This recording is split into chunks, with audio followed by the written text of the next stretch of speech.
everyone. Welcome all to another episode of Echo from the Buttes. I'm your host, Tom Hardon, standing in for David Howman once again.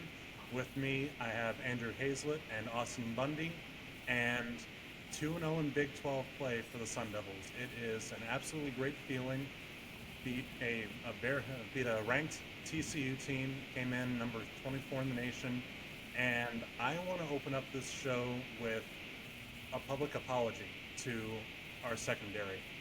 All of us have been vocal skeptics about how the secondary is going to hold up with all the injuries and going up against very potent passing offenses. And they have more than just held their ground. They've impressed me.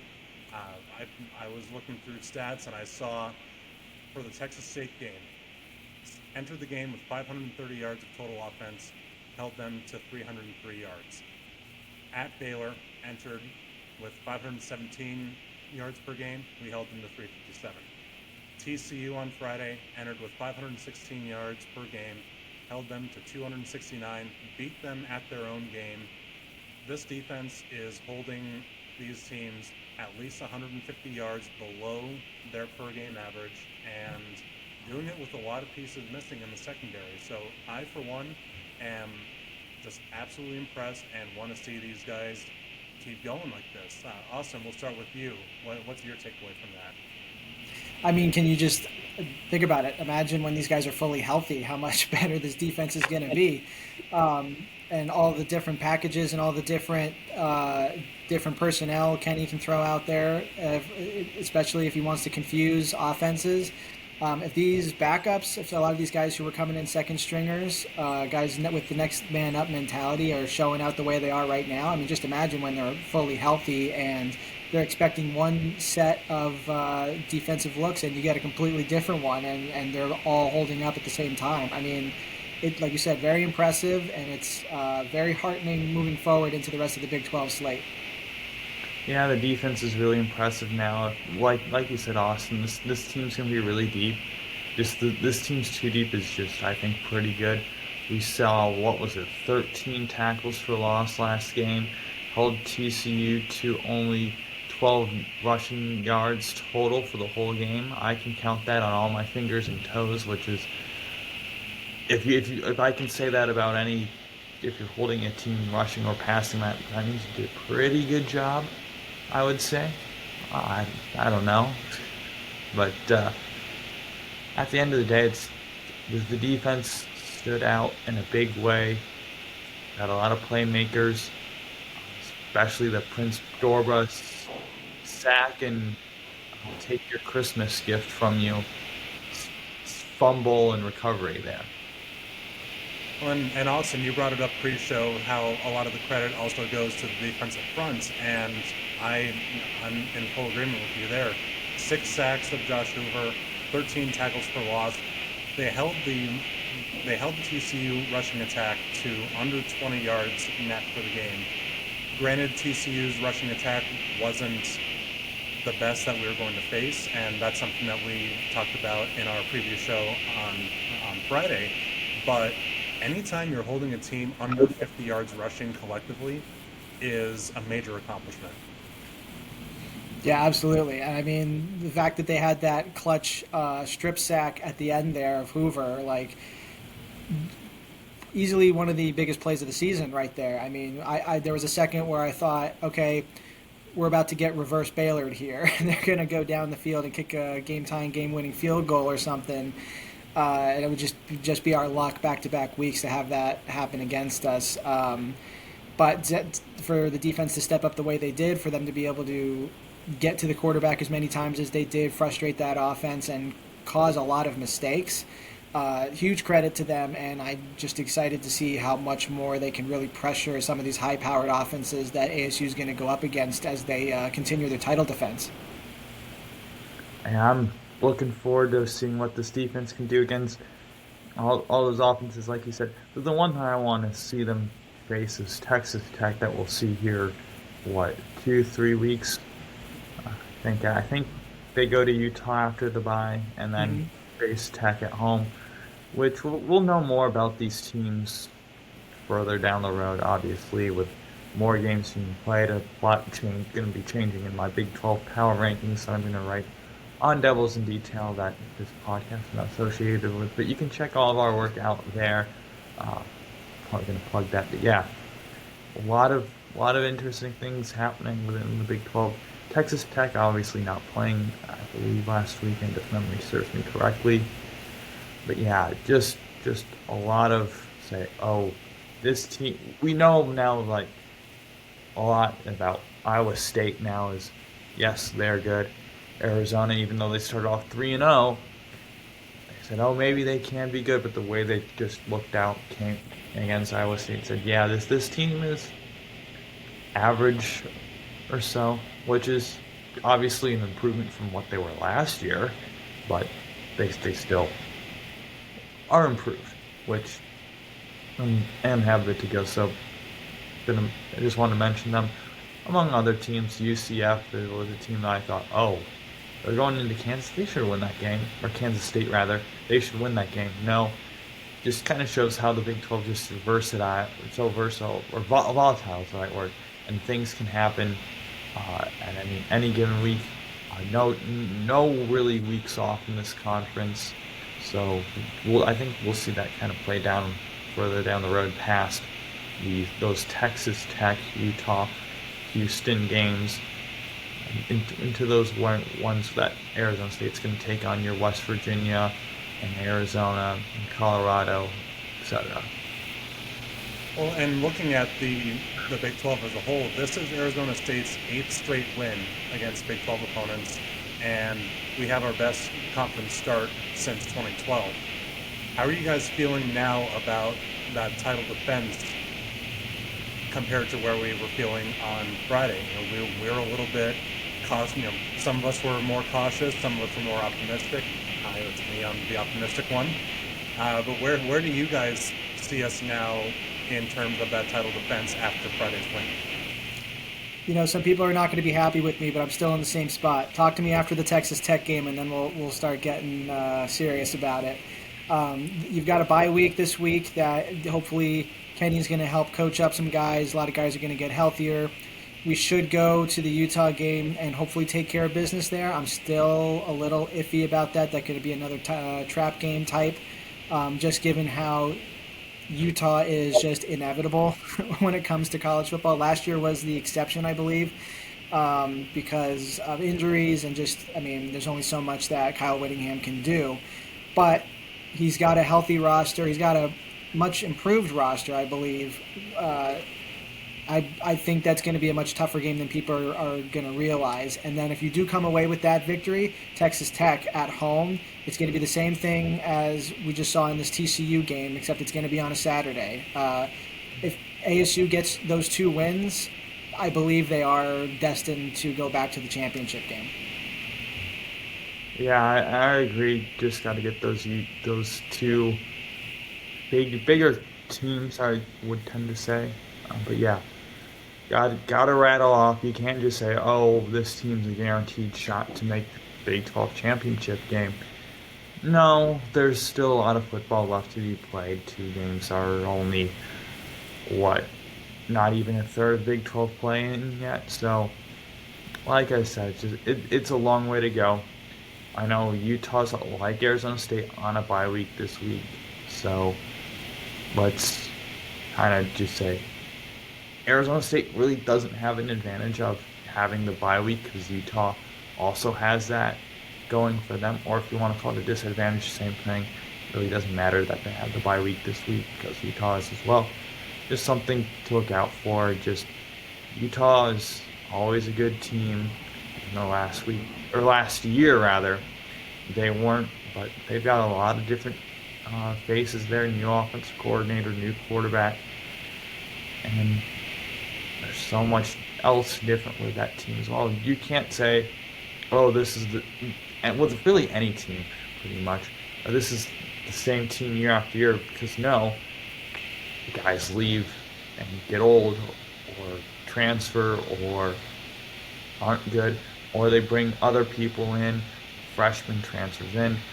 Just so much volatility in teams year to year. You can't say, oh, this is going to be the same team.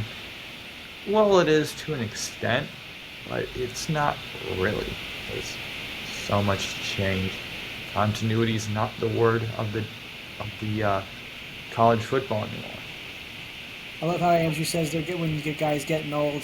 22, 23 is now considered getting old, so thanks for that. I mean, old for college football. There's old for life, which is, I think the three of us here, I would still consider young. Thank you. As a 35-year-old, I appreciate those comments. I do want to talk about the bye week coming up. In the post-game comments, Coach Dillingham was very candid when asked about the upcoming bye week, saying, "I am so fired up for this bye week," and I think that this comes at a very deserved time.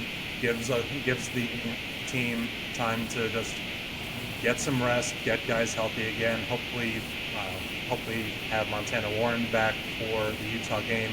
Unsure about Xavier Alford, given that it's been said that's a multi-week injury, but hopefully get him at least on the right path. But do you guys think that this is a good time for us to be having a bye, or do we have the momentum, and might that momentum be hindered with the bye coming up?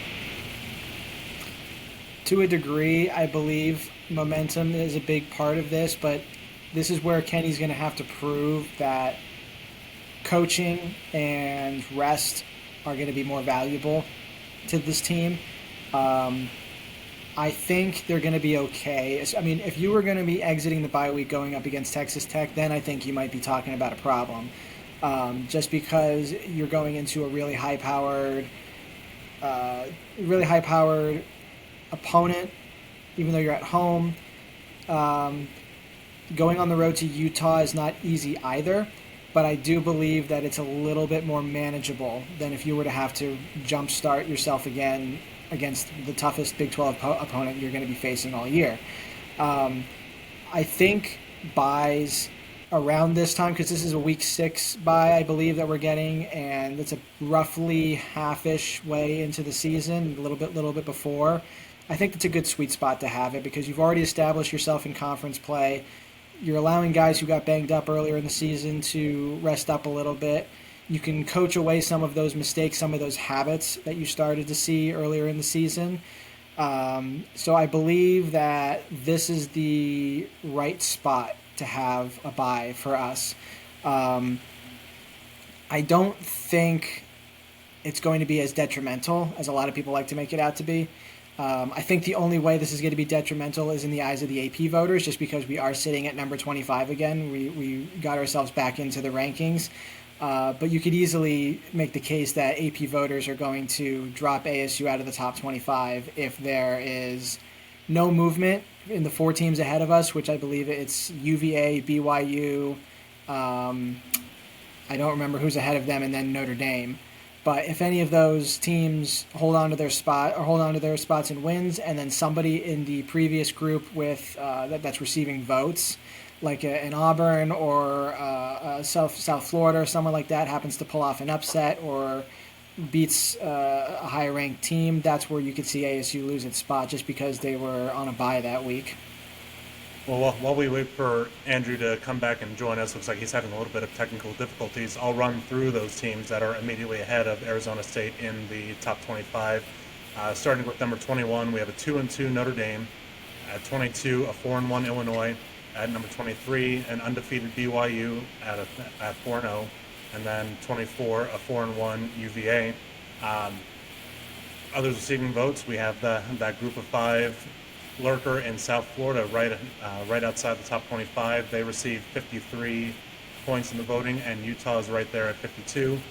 I think I'm in agreement with you. We do need to see some movement in the teams immediately ahead of us, or even a little bit more. I could even take a little more chaos in up to number 16. If any of those teams get completely embarrassed, that should certainly drop them out and at least keep us at a net even, depending on how teams right below us in the also receiving votes category do. But 25 isn't. It's realistically right where I thought we would be.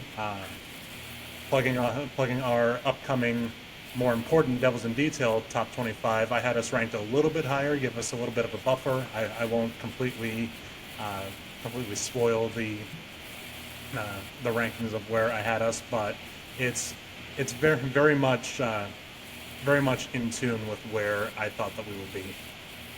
Yeah, I thought we were going to just swap places with TCU, to be honest with you, just because, I mean, it just felt like a natural spot. I didn't think they would drop us right into at the very end of those rankings there. I noticed I noticed a couple other voters who had released their ballots had us up as high as like 21 at some point for this incoming week, which I thought, sure, I'll take it. But 25, sure, fair. I think I would have preferred a 24 or 23, given that you saw so much more movement between teams higher up in the rankings. I mean, Ole Miss beat LSU and jumped up like 10 spots. So I mean, they basically swapped spots. LSU was 4 and Ole Miss was 13 going into that game. They swapped according to the AP voters. yeah, they basically swapped them. Same thing with like Penn State and Oregon. Oregon jumped all the way to 2, but they beat the number 3 team in the nation in Penn State. Now Penn State's down to 7, where Oregon was 6 going in. I think, as we've noticed, I mean, four teams in the top 8 this Saturday lost. So I think it's safe to say that there will be some sort of movement, that there will be some ranked teams that are going to lose week to week. I think, like you said, for our preferences, it's got to be on the lower half of the table. If it's any higher, then it still runs the risk of anybody who's in that getting votes category that could jump us just because we have a bye week. Well, and as we're looking at the upcoming top 25 for those teams that are right around us, Illinois plays at Purdue this week, and Virginia plays at Louisville. And looking down the rest of the way, you have Florida State and Miami. I don't think that's going to be much of a needle mover unless Miami drops a 60 burger on Florida State. So we really need we'll be keenly looking at those first few games that I mentioned. Also have Boise State at Notre Dame. Now Boise State presents an interesting case because they were darlings in the top 25 at the start of the year, got off to a slow start. Boise State could have the opportunity to come in and play a little bit of spoiler in South Bend after their lone loss of the season at South Florida to open. Louisville, Virginia, that's going to be the one to watch next week, I think, if you're an ACC fan, because Louisville's undefeated right now. If they take down Virginia, they'll be 5-0 and likely to either completely swap with UVA 24 or even get a little bit of a higher spot there.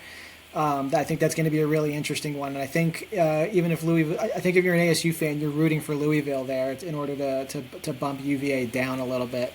But I don't think that's going to be any detriment to ASU's spot just sitting at 25. But who knows? I mean, if Louisville were to really thrash UVA, they could move them up a couple spots. That gives ASU a little bit of an opportunity to maybe jump up to 24 if the voters are generous. But as we've learned before, being Sun Devil fans, the AP voters are never generous with ASU. They are almost always harsh. Yeah, it's a tricky spot to be in, but I think for my part, being ranked going into the bye week, I will take it. Even if we drop down to the first or second outside the top 25, I think we're still in good position to be able to get back in there with depending on the results at Utah.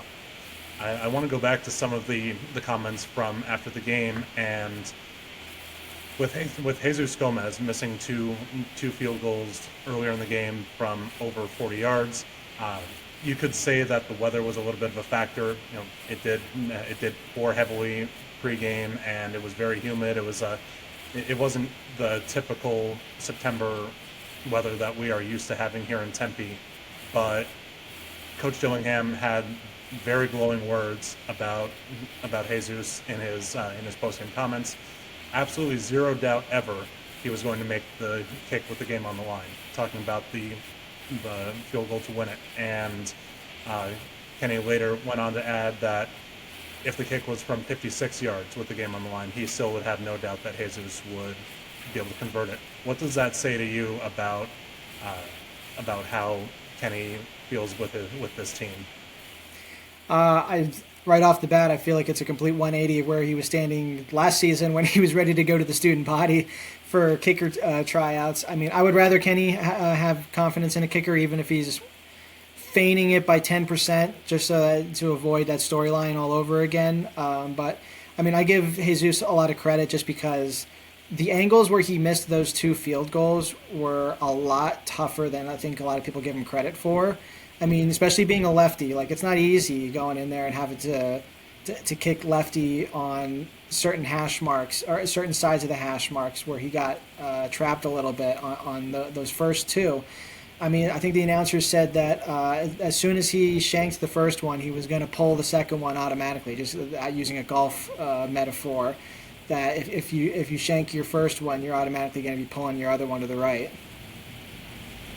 Yes, Andrew, we're talking about the confidence that Coach Dillingham is showing in Jesus, despite missing 2 field goals and having complete trust in him with the game on the line. You know, what does that say to you about how Kenny views this team? A different one from last year, that's for sure. Because even though Jesus missed a few field goals there, one of those was from the left hash with wind that was really funky. He was kicking toward the student section where I was, and one of them was on that kick. The flags on the goalposts were going one way, and the flags on the other end of the stadium, the American flag, the ASU flag, and so on, were going a completely different way. Just a lot of the wind in the stadium was swirling at that point. I'm not quite sure exactly what happened on the second missed kick. You guys probably know more than I do, but I think the confidence is good. Jesus has shown in the past why he's a good kicker at Eastern Michigan in the first few games here. No matter where you are, you're gonna have some out of character misses. I don't care if you're Brandon Aubrey or Jesus Gomez or Karsten Kiefer, you're gonna miss field goals that you should make. It happens. And the misses that he had were not easy kicks, even in perfect conditions. 46 and 43 yards. You know, those are pokes for a lot of college kickers. So I'm in a full agreement with you guys. It's a complete opposite from where we were standing last year. Austen, you brought up the point of having open tryouts for students for kicking to replace Ian Hershey, and it just speaks to me that Kenny is a true players coach. He's got his players' backs 100%, unless you give him an excuse to not be in your corner. I think even still I don't even think they had open tryout kicks. I think they had a few students come on, but it wasn't open to anyone. I don't think I could have got in on that even if I wanted to. I mean, it was purely a motivational thing. I don't think he was really going to select a kicker from whoever they brought in to try out. I think that was just to get under the skin of the kickers that they had on the roster and kind of motivate them to do better. Yeah. Yeah, I think I agree with you. I think it was really just to light a fire under the guys. But Andrew, you were in the crowd this time, and one of my favorite comments from Kenny was about creating a demand in and people wanting to be at the game, and he had a comment of hypothetically, people are going to start saying, if you're not at the football game, then where are you? The expectation of ASU is playing on a Friday or a Saturday, and that's the place to be in Tempe. Did you feel that buzz in the stadium as you were walking around?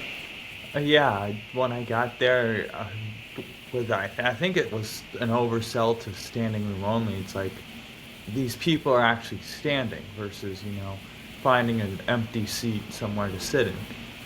So yeah, I think the student section as a whole stayed there throughout the whole game, versus even normally when the games are close, they still like to leave at half. I don't think many did as compared to the usual. So yeah, it felt to me like it was the best student section I've ever been in. But how much of was that the game? How much of was that the rankedness? How much was that being a bit earlier? I don't know. I think a lot of it's all part of that, which is good to see regardless. With our next home game being Texas Tech, obviously I think that's going to get a huge draw. And then Houston, I think won't get as big of a draw as what we saw against TCU. And then certainly not West Virginia, but we'll see how that game is in particular. Because if they can still sell out West Virginia, game number 6 at home, which that means you'd probably have to sell out the next 2 games as well. You're looking at a very, very, very, very good student section in terms of turnout and everything else, which you'll have to see. And then if you sell out West Virginia and all those games before, you're going to sell out the Territorial Cup too. So there's a good chance that the student section sell out every time, which would be, I think, huge for Dillingham and the rest of the football people, from team to staff to athletic department.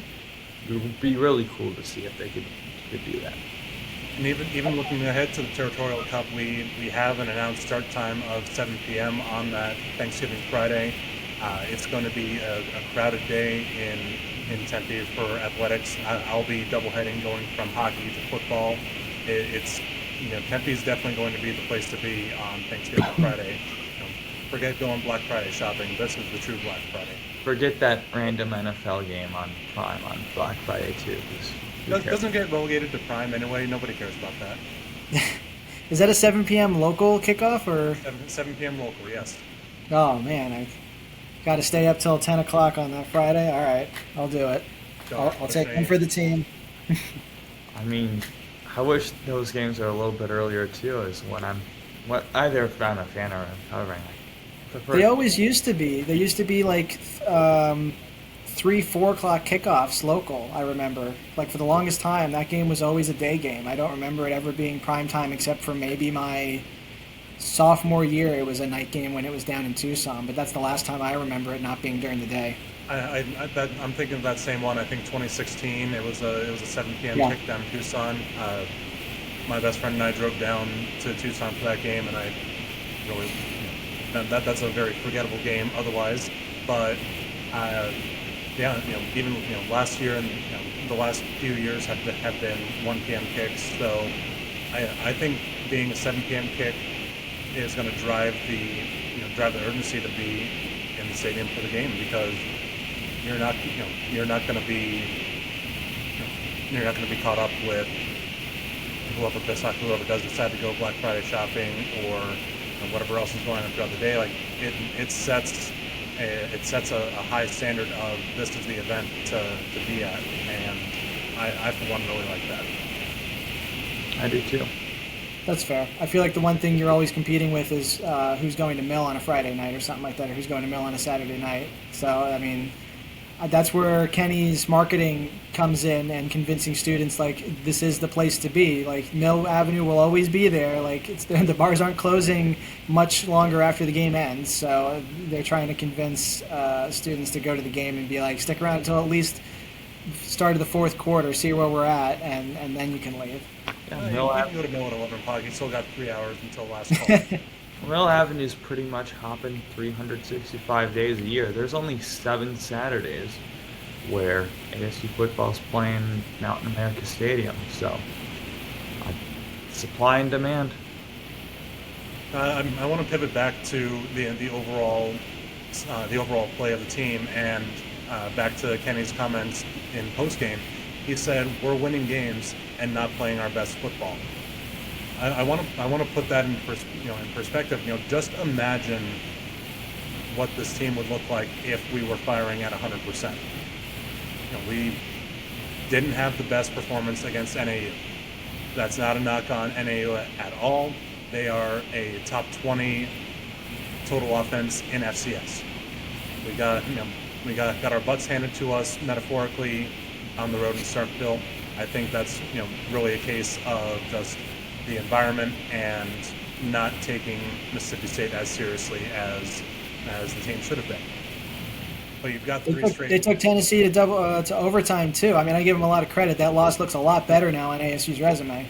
Hey, as long as Mississippi State keeps winning, then I'm okay with that because it turns into a quality loss for us, and I will take quality losses all day long.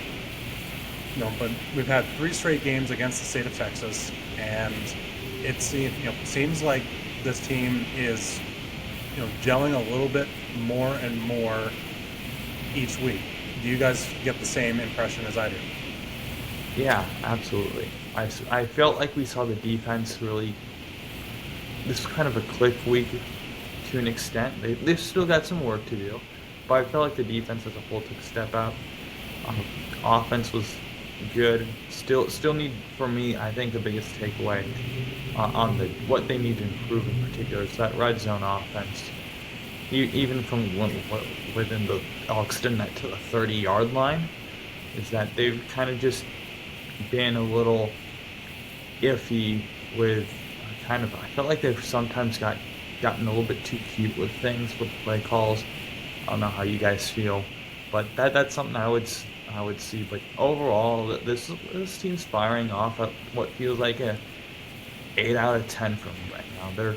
They're clicking, but they're not fully clicking yet. Yeah, that's right. I mean, I think it was. I don't remember if it was their penultimate drive in the fourth quarter where they could not punch it in on all 4 downs, and I mean.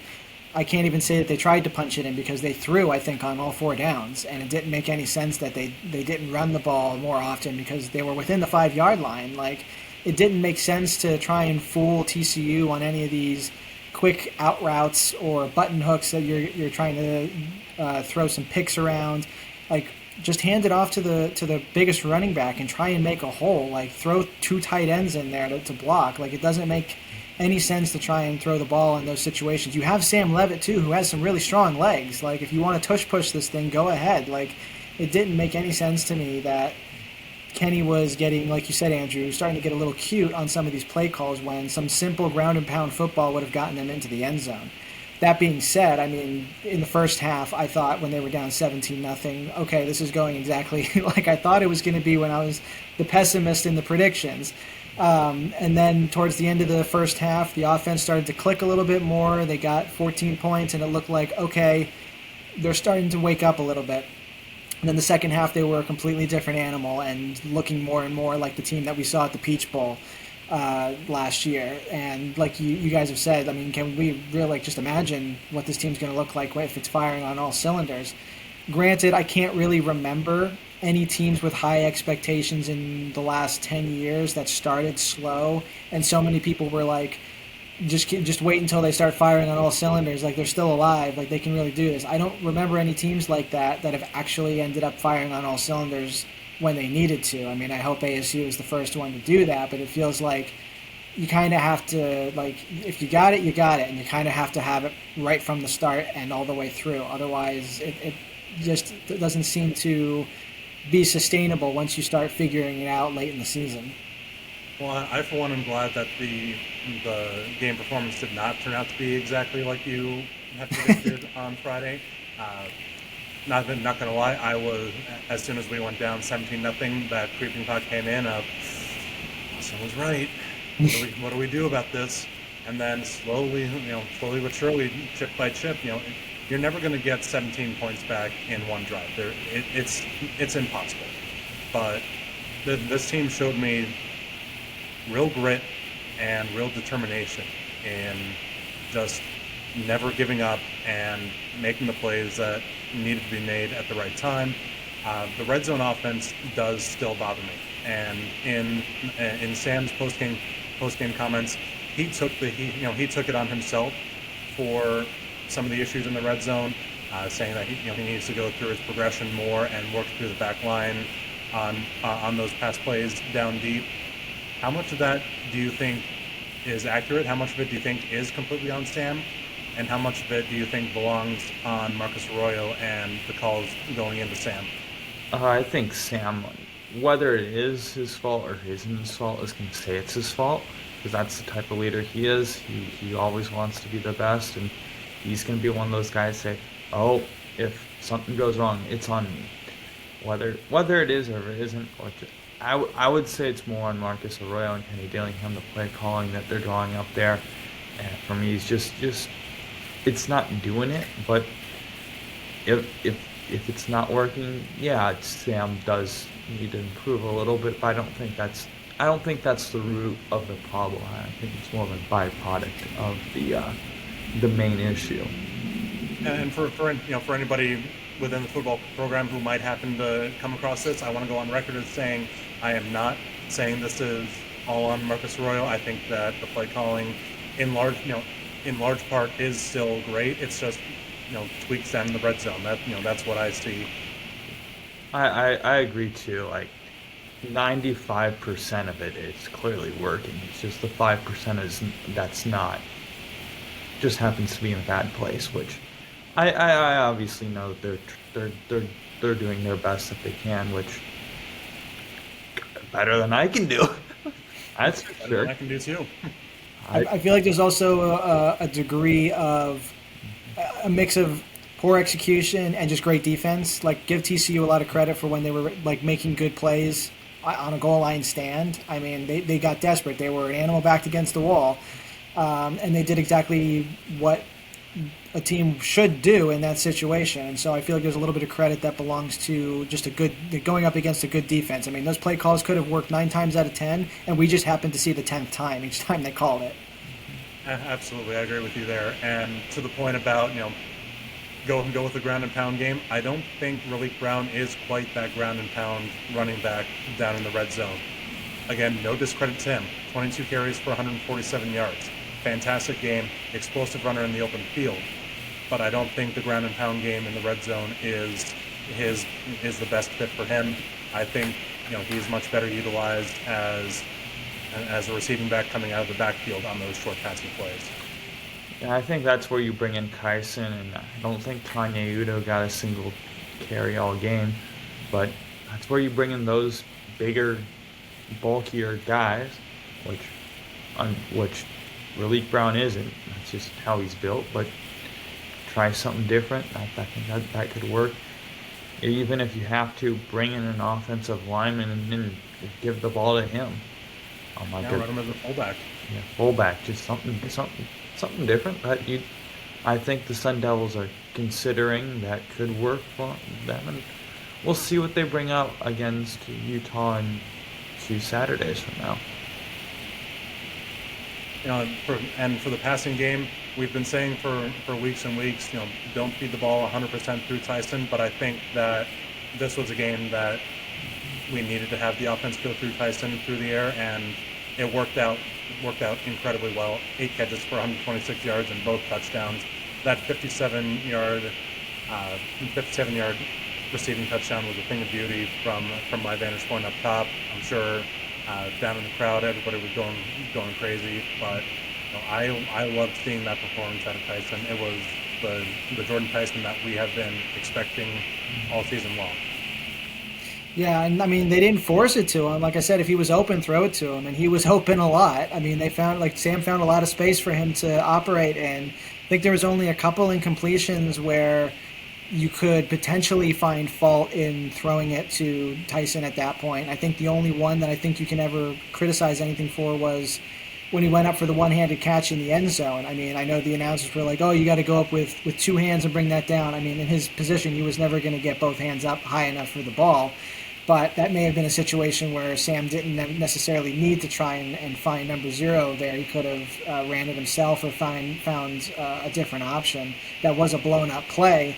But Tyson was open a vast majority of the time, and Sam found him. I'm not going to fault him forever going looking for 0 and just saying, screw it, 0's down there somewhere. Like, he was, and he found him. Yeah, that's for sure. I also want to shout out Jaron Hamilton on his big play. Sun Devils has been trying to get him the ball. I feel like 1 or 2 targets every game hadn't quite connected. But we saw that finally happen on Saturday and made that catch that I think was crucial in that guy that he wound up making that catch. Yeah, that one catch for 44 yards, big play, and As I saw that unfold, my first thought was, welcome to the season, Darren Hamilton. We've been waiting for you. But this was another great game where Sam spread the ball around really well. Tyson and Ralik each had 8 catches. Shimon Mateer, 4 catches for 25 yards, keeping us happy at his involvement. Cam Harpole pulled in a couple catches, and even had the return on the short kick from TCU. I believe that came in the third quarter. And then 1 catch each from Hamilton, McLean, Eusebio, and Kamari Anderson had a catch, even though it went for a loss. But still, Sam is spreading the ball around really well. 26 catches by his receiving core in total, and I think his progression is starting to pick back up, and he is not going to be 100% reliant on Tyson as he was early in the season. He's going to be a lot more comfortable spreading the ball around, and like you said, Austen, find Tyson. Absolutely go to him when he's open, because he is your big playmaker. He's going to have those explosive carries. And I think game reps are game reps too, is that you can only play the game at the game level at 12 times a year, more if you're lucky with getting to the postseason. But you can only get those reps a year, and those are so valuable, and you improve so much from them. That's why I think we've seen Levitt take the jump, is that, he's getting reps, he's taking steps forward, versus having 6 months that you don't get those game reps. You're probably going to look a little bit stagnant to start, and that's, I think, what happened. Well, my last big point that I want to bring up for this episode is the impact of the blackout. And like Kenny did when he opened up his post-game comments, I want to give a big shout-out to the ASU grounds crew. The end zones were on point. It was very clean, very simple. It mimicked the simplicity of the jerseys that the team wore on the field. And I'm of the opinion that when you're going into a blackout environment, that produces an intimidation factor for the opponent. What do you guys think about that?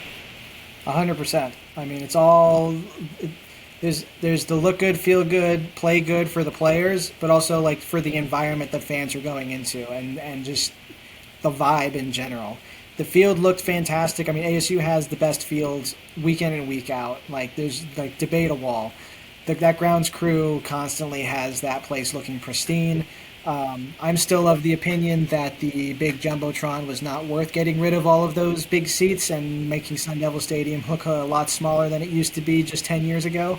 But I think the Sun Devil fans, when they show up and they're all coordinated and they're all loud and they're all participating in whatever color it is or whatever the theme is for that night, it plays into the team, and the team knows that they've got something to play for, somebody to play for.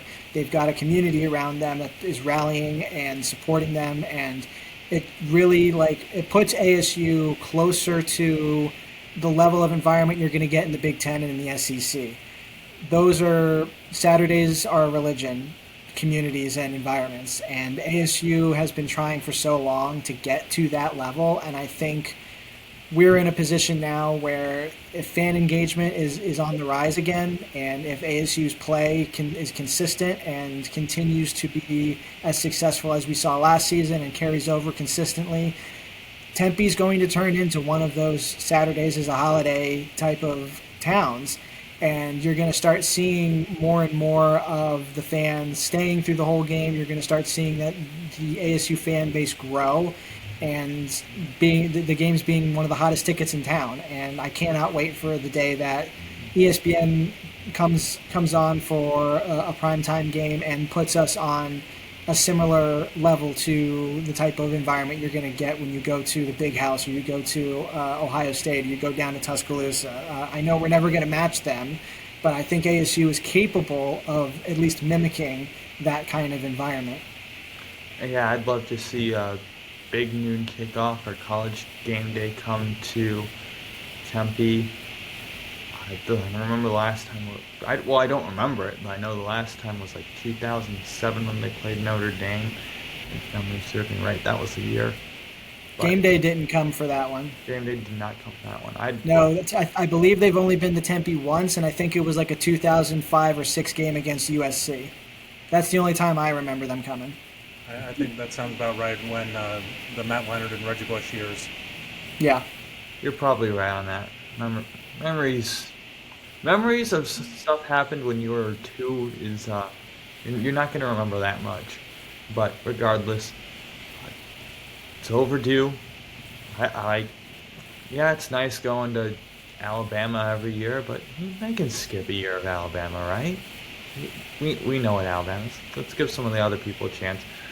That's kind of my thoughts on that, but I'm honest. Get some features from Mill Avenue during the pregame show. That would be a sight to see for sure. Yeah.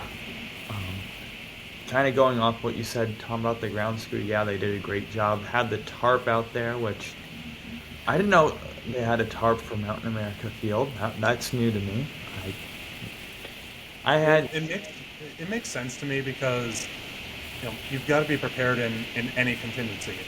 I don't know where they keep it, but I'm glad that it was out there. I'm glad that the field was in as excellent shape as it was, and absolutely 100%, we do have the best grounds crew in the country, week in and week out, and they outdid themselves this week. I only saw a couple instances where players on each side slipped a little bit, but there really was no egregious issues on the field. Yeah, absolutely, definitely. I know, going back to the tarp conversation, I do know Phoenix Municipal Stadium has a tarp. I didn't see that firsthand last year, but I did watch that, whatever it was, they tried to salvage the field mid-game and put the tarp on it. That was interesting to see, but shout out to Phoenix Municipal Grounds crew there for trying to save that without trying to use the tarp. That's a lot of effort there too. And then going on to one of your other points is blackout. I don't think it really makes a difference if it's a blackout, maroon, monsoon, or a gold game. It's more about the execution of the idea. It's, can you get 99, 100% of the crowd wearing that the themed color? And if you do, it looks great. And then, with that said, players feel, oh, you fans brought in the work, we're going to play your heart out for you too, which does matter to an extent. But yeah, whether if it's black, gold, maroon, white, if it's, I know hockey does white, which is starting up soon. I want to mention it's going to be 4 days until puck drop at Mullet Arena. 5 days. 4 days when this episode goes up. Yeah, 4 when it goes out. Math is hard for us journalists. But yeah, whatever the color is, whatever the sport it is, it's can you execute? Simple as that. I for one, I love the touch of putting out the towels in the student section, even if it did evoke a little bit of Pittsburgh Steelers' terrible towels. I think that it was a perfect touch by the 942 crew getting those towels out and getting the whole student section bought in. I loved seeing the crowd stay mostly full throughout the entire game. It's something that we've been lacking for quite a while, and I think the fan engagement is 100% on the rise. And if this team keeps playing to the level that they have been, and even getting better to where they should be, it's only going to go higher from there. This will be a must-have ticket for any Valley sports fan. You'll want to be at Sun Devil Stadium, Mountain America Field, Mountain America Stadium, whatever the proper name of it is. You'll want to be there on Saturdays or on Friday for the territorial cup game. Shout out to 942 crew too. I mean, they do a lot of good work. I remember I was a part of it when I was a student there, and Bill Kennedy and those guys, they really have a tight ship, and they do a lot of good work for the students. I hope the students still appreciate everything that they're doing, because the ASU student section would be nothing without them. I mean, without their spirit, without all the effort that they put into it. And I know Bill's still there. I see him at games. I'm like, oh, there he is. He's still got it. Well, that'll wrap up another episode of Echo from the Buttes. Even though we have a bye week next week, we will still be on the air for our Friday show. We will be giving a preview of ASU hockey starting the season against Penn State. We'll also take a look at men's and women's basketball with their schedule releases and touch on a little bit of season preview there. And we'll recap some of the other ASU athletics going on with volleyball and anybody else that is in action. So for Andrew Hayslett and Austen Bundy, I'm Tom Hardon. Thank you again for listening. And as always, forks up and go Devils.